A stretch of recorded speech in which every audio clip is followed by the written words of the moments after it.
নমস্কার, আপনারা দেখছেন ভিশন প্লাস নিউজ। আজ পঞ্চম দফার ভোট অনুষ্ঠিত হচ্ছে এ রাজ্যের গুরুত্বপূর্ণ 7টি লোকসভা কেন্দ্রে। আর সেই চিত্রই সকাল থেকে আমরা দেখে আসছি। বিভিন্ন রকম চিত্রই উঠে আসছে। ছাপ্পা থেকে শুরু করে বিজেপি কর্মীদের উপর আক্রমণ আর অভিযোগ কিন্তু তৃণমূলের দিকেই উঠছে।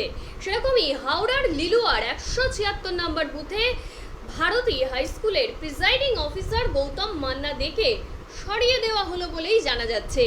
সরিয়ে দিল নির্বাচন কমিশন খোদ। তার বিরুদ্ধে মহিলা এজেন্টের সঙ্গে দুর্ব্যবহার করার অভিযোগ উঠছে। তবে মুখ্য নির্বাচনী আধিকারিক দপ্তরের সূত্রে খবর, তাদের কাছে এখনো পর্যন্ত এই ধরনের কোনো খবর পৌঁছায়নি।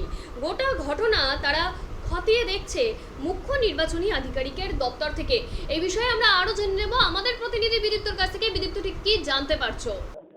দেখো, শুধু তোমাকে প্রথমেই জানিয়ে রাখবো, আজ সকাল 7টা থেকে সন্ধ্যে 6টা পর্যন্ত শুরু হয়েছে যে ভোটগ্রহণ প্রক্রিয়া। ইতিমধ্যে বঙ্গের 7 লোকসভা কেন্দ্রে, যার মধ্যে উল্লেখযোগ্য পরায়ণভাবে কিন্তু হাওড়াও রয়েছে। হাওড়ার লিলুয়ার 176 নম্বর বুথে ভারতী হাই স্কুলের প্রিসাইডিং অফিসার গৌতম মান্না দেখে কিন্তু সরিয়ে দেওয়া হলে ইতিমধ্যেই যা সরিয়ে দিলেন কিন্তু নির্বাচন কমিশন। আমরা নির্বাচন কমিশন সূত্রে এমনটাই কিন্তু খবর পাচ্ছি। অন্যদিকে দাঁড়িয়ে কিন্তু তার বিরুদ্ধে মূলত যে গৌরব বা অভিযোগটা উঠছে, তার বিরুদ্ধে মহিলা এজেন্টের সঙ্গে দুর্ব্যবহার করা হয়েছে, এমনটাই কিন্তু নির্বাচন কমিশন সূত্রে আমরা খবর পাচ্ছি।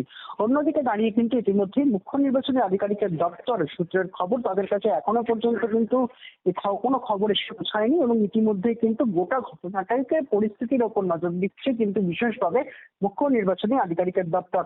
প্রসঙ্গত উল্লেখ্য পরায়ণভাবে কিন্তু এই প্রিসাইডিং অফিসারকে চড় মারার অভিযোগ করেছিল হাওড়া লোকসভা কেন্দ্রে যিনি বিজেপি প্রার্থী রয়েছে, আমরা প্রত্যেকেই জানি, সেই রতিন চক্রবর্তীর ওপর। তারপরে এই ভোট কেন্দ্রে কিছুক্ষণের জন্য কিন্তু ভোট গ্রহণ প্রক্রিয়া পুরোপুরি বন্ধ ছিল। এখন এই ভোট কেন্দ্রে কিন্তু সঠিকভাবে নির্বাচন চলছে, সেখানে কোনো রকম ভাবে কিন্তু বিশৃঙ্খলার পরিস্থিতি তৈরি হয়নি।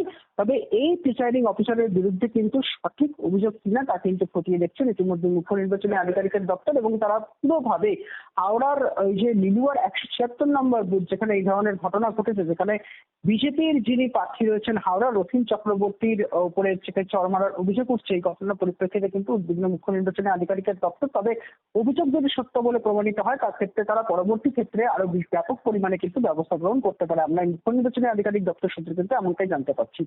শুনুন। ধন্যবাদ বিদীপ্ত, সাথে থাকো। পরবর্তী সমস্ত খবরের আপডেট আজ পঞ্চম দফার ভোটের তোমার কাছ থেকেই নিতে থাকবো।